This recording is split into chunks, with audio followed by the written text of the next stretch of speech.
Hi, everybody, and welcome to another Pilots and Drones podcast. I am your host. That's right, the coach is in the house.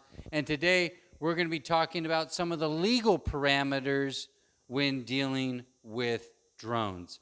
Now, are we talking about with legal parameters with drones? Yes, there are legal parameters when it comes to flying a drone. Now, there's two types of parameters. One, outdoor, where you have to abide by all the laws when it comes to the FAA. Number two, indoors. You do not have to adhere to any FAA laws, okay? The Federal Aviation Administration. They are the ones that will hand out the fines, and they hand things out to people and regulate the airspace and things like that. So they have a lot of regulations when it comes to drones already.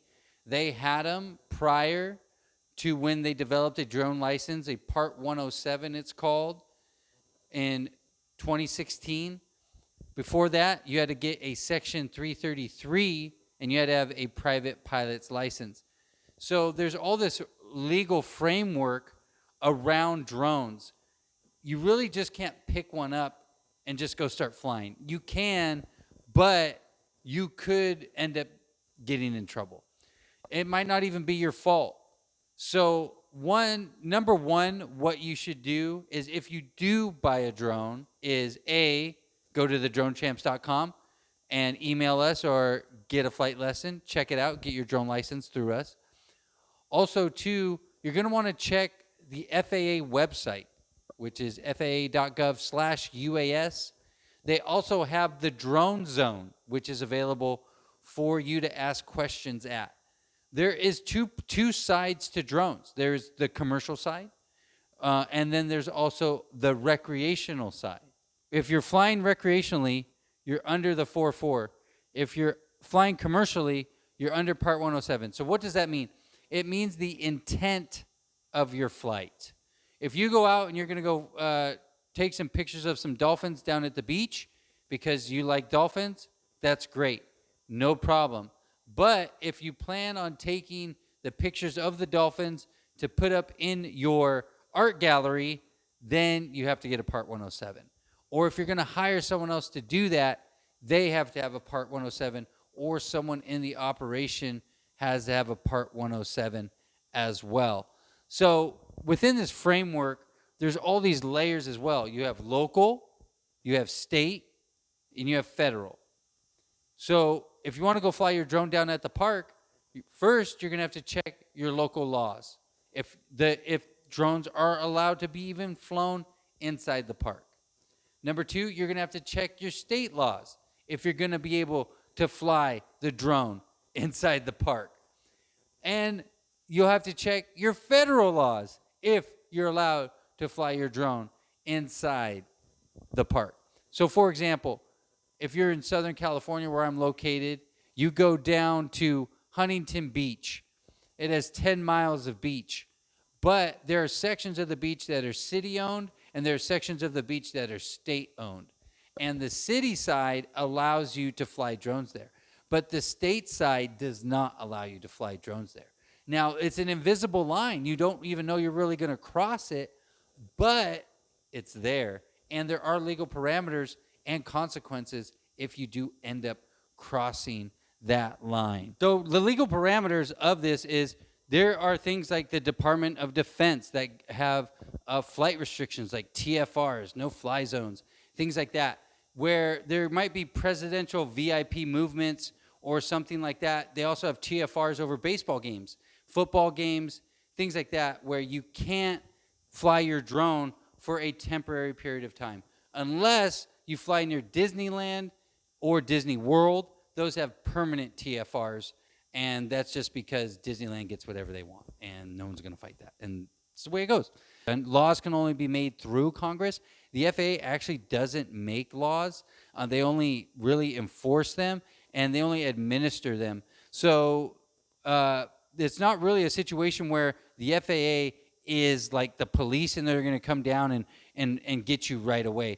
There's a review. There's lots of things like that.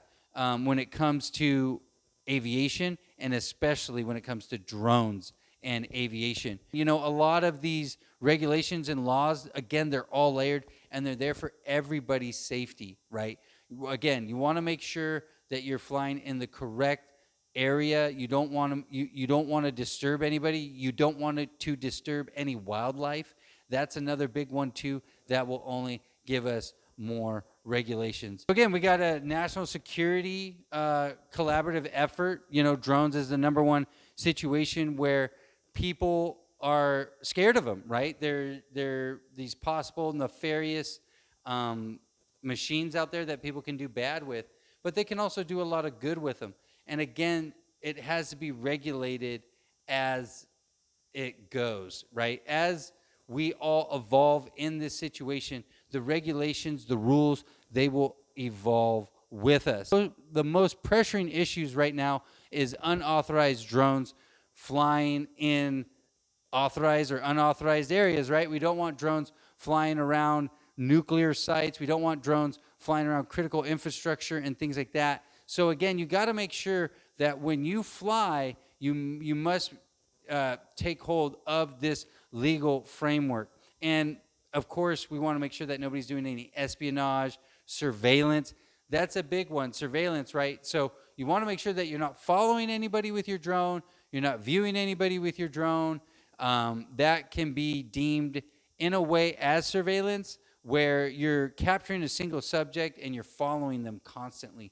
You're not allowed to do that. Even the police need to get a warrant in order to do things like that. So the biggest things that we're seeing right now is counter UAV. CUAV as sometimes as it's called, because again, we want to stop these bad actors, and you don't want to be a bad actor yourself. So as you would have seen in our first episode, actually, is we did a story on someone in North Carolina who had a farm, and the federal agents used a drone tower in order to capture the signals to find this nefarious individual who was harassing this woman and her family at her house with drones. Because counter UAV is actually going to be one of the larger segments in the future of drones, if not even bigger than drones itself, because nobody wants the drones around, right?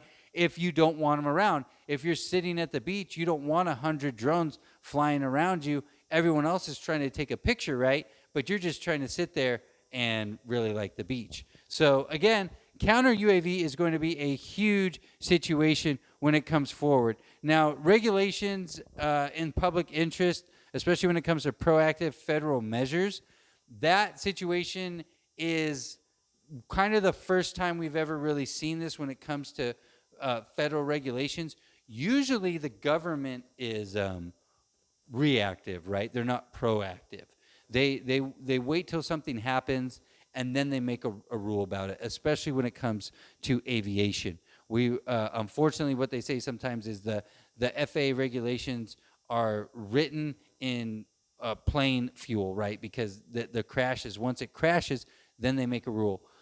With drones, it's a little different. They've gone more on a proactive situation where they are shutting down airspace and areas right away within the national airspace through Homeland Security, through Department of Defense, through Department of Justice, in order to not allow drones to do things that they shouldn't be doing, such as flying at national parks, or again, flying around nuclear facilities or any energy facilities and things like that. Our critical infrastructure in this country and in any country is the backbone of the whole situation. So again, you really want to make sure that you look into the legal framework of everything. Again, look at those two websites, faa.gov/UAS and Drone Zone. Those are great websites to look for. That way you can get your legal parameters and your framework in. A lot of cities, a lot of states now do have drone tabs on their websites, or they have some sort of information when it comes to drones. But again, we want you to fly safe, we want you to fly fun, and we definitely want to see you on that next drone flight.